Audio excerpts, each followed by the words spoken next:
guys. Tibatsire kutsvaga munhu akaimba song, please. Kumtsvaga singaite wedu ndiani?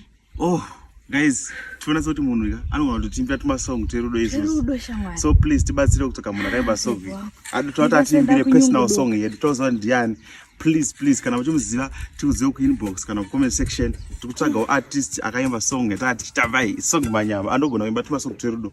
Isi toda masong erudo. Saka akaimba song aka tikaziva toda kuti atimbire mamwe masong plus tongomupa exposure guys. Please tell us ndiani akaimba song takumuziva.